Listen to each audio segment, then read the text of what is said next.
1번 문제는 사회복지 실천의 역사에서 잘 나오는 문제입니다. 자선조직협회와 임보관운동의 문제가 되겠습니다. 옳지 않은 것은입니다. 자, 1번에 보니까 우회 방문자들은 빈곤가정을 방문하면서 상담 및 교육, 교화를 하는 역할을 수행했다. 여기에서 우회 방문자가 나왔습니다. 빈곤가정을 방문했다 그랬습니다. 상담을 하고 교육을 하고 교화를 시켰다. 이게 이제 도덕적인 교화입니다. 도덕적 교화라고 하죠.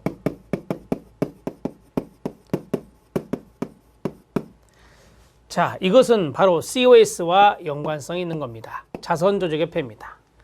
2번 우회 방문자들은 빈민 구제에 도덕적 잣대를 적용하여 빈민을 통제하고자 하였습니다. 자, 통제하고자 했다. 그래서 우리는 바로 사회 진화론의 영향을 받은 것이 바로 COS라고 배웠습니다. 도덕적 잣대를 적용했다라고 하는 것은 가치 있는 빈민은 도와주고 가치 없는 빈민은 도와주지 않았다라고 하는 겁니다. 도덕적인 개혁 노력을 하는 빈민은 도와주고 도덕적인 개혁 노력을 하지 않으면 이것은 도와주지 않았다라고 하는 것이 바로 통제의 의미입니다. 맞습니다. 자, 그 다음에 우회 방문자들의 개입 대상은 개인이나 가족이었습니다. COS는 빈곤의 책임을 개인에게 두었습니다.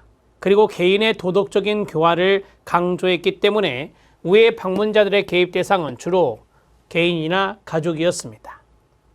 자선조직협회는 앞에 주어가 아예 COS가 나왔습니다.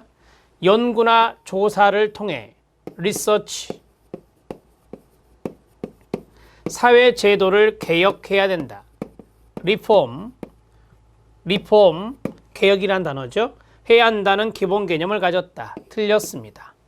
리서치와 리폼이 나오면 임보관의 3R 중에 하나입니다. 임보관 운동과 연관성이 있고요. 임보관 운동의 3R에서 첫 번째 리서치, 두 번째 리폼, 세 번째가 뭐죠? 레지던스입니다. 자, 레지던스는 바로 빈민과 함께 거주했다는 뜻입니다. 이렇게 해서 주어를 임보관 운동으로 잡아야 됩니다. 임보관 운동은 빈곤의 원인을 산업화의 결과로 보았습니다. 산업화의 결과를 다른 말로 사회 구조적 문제라고 말할 수 있습니다. 사회 구조적인 문제가 바로 빈곤의 문제를 부추겼다. 이렇게 말할 수 있겠죠. 1번의 답은 4번이 답입니다. 1번 문제는 실천 역사뿐만 아니라 사회복지 정책이나 지역사회복지의 역사에도 출제됩니다. 꼭 알아놓으시기 바랍니다. 2번 문제 들어갑니다. 자, 2번 문제는 생활시설에 해당하는 것은입니다. 실천론에 이런 거 잘 나옵니다. 사회복지 실천 현장에 파트가 있기 때문입니다.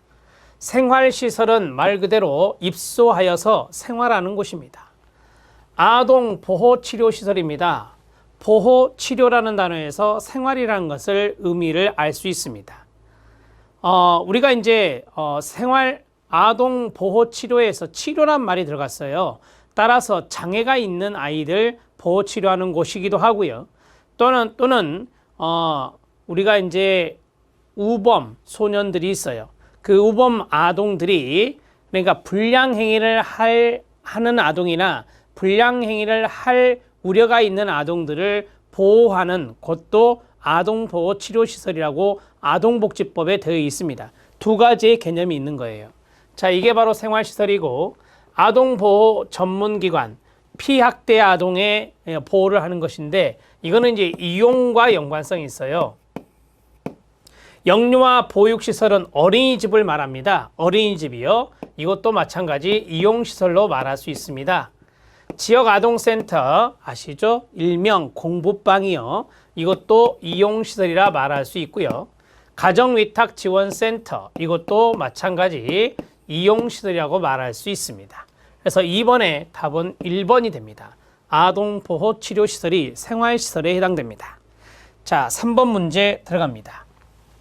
3번 문제는 꼭 나오는 거죠. 우리나라 사회복지사 윤리강령의 문제입니다. 우리나라 사회복지사 윤리강령은 1982년에 제정이 되었습니다. 여기에 내용으로 해당하지 않는 것은입니다. 사회복지사는 사회 환경을 개선하고 사회 정의를 증진시키기 위한 사회정책의 수립, 발전, 입법 집행을 요구하고 옹호해야 합니다. 이 내용 있고요. 자, 클라이언트를 대상으로 연구하는 사회복지사는 저들의 권리를 보장하기 위해 자발적이고 고지된 동의를 얻어야 합니다. 맞습니다. 사회복지사는 클라이언트의 가로 지불 능력에 상관없이 이게 들어가야 된다 그랬죠. 서비스를 제공해야 되며 이를 이유로 차별대우해서는 안 됩니다. 맞습니다. 1번, 2번, 3번 모두 맞는 내용입니다. 4번입니다. 사회복지사는 어떠한 상황에서도 클라이언트와 부적절한 성적 관계에 가져서는 안 됩니다. 사회복지사는 기관의 부당한 정책이나 요구에 대해 전문직의 가치와 지식을 근거로 이에 대응하고 즉시 시군구에 보고하는 것이 아니라 사회복지사협회, 한국사회복지사협회에 있는 사회복지윤리위원회에 보고하여야 됩니다. 사회복지윤리위원회에 보고해야 한다고 윤리강령에 되어 있습니다. 자, 답은 5번으로 갈렸습니다. 우리는 사회복지사 윤리강령의 내용을 정독하면서 충분히 3번 이상은 읽어주셔야 됩니다. 저는 이론 수업에서 사회복지사 윤리강령의 어떤 부분을 바꿀 수 있다라고 말씀을 여러 번 드린 바가 있습니다. 그 내용들을 잘 숙지하면 이런 문제를 잘 풀 수 있습니다. 답은 5번입니다. 4번 문제 들어갑니다. 4번 문제 별표 쳐주시고 역사와 연관된 겁니다. 사회복지 실천 전문직으로의 발전 과정에서 플렉스너의 비판, 이게 아주 잘 나오고 있죠. 플렉스너는 사회복지가 전문직이 아니다, 전문성이 결여되어 있다 라고 신랄하게 비판한 사람 중에 한 사람. 자, 플렉스너의 비판을 1915년이라는 것을 알아두셔야 이 문제를 풀 수 있습니다. 비판에 대한 반응에 해당하지 않는 것은입니다. 그러면 그 이후에 나온 것을 이제 쭉 보고 그 이전에 나온 것이 어떤 것이냐, 그 이전에 나온 것이 바로 답이 되겠죠. 왜냐하면 거기에 대한 반응에 해당되지 않는다 그랬으니까. 리치몬드의 사회진단 출간은요 1917년이라고 많이 강조해 드렸죠. 그러면 15년 이후 맞습니다. 밀포드회의에서 개별 사회사업 방법론을 기본으로 하는 사회복지 실천의 공통 요소가 정리되어 발표되었는데 이 밀포드 회의가 중요한 단어가 되죠. 밀포드 컨퍼런스는 1929년입니다. 미국 사회복지사 협회, 일명 NASW라고 하는 미국 사회복지사협회가 설립된 것은 1921년입니다. 15년 이후입니다. 의사인 카버트가 매사추세츠 병원의 의료 사회복지사를 정식으로 채용한 사건은 바로 1905년이 됩니다. 1915년보다 10년 전에 있었던 일입니다. 사회복지사들이 치료자로서의 역할을 강조하면서 그 위상을 높이고자 했다. 전문적인 치료는 1920년대로 생각됩니다. 1920년대의 역사입니다. 자, 따라서 15년 이후라고 말할 수 있습니다. 4번의 답은 4번이 답이 됩니다.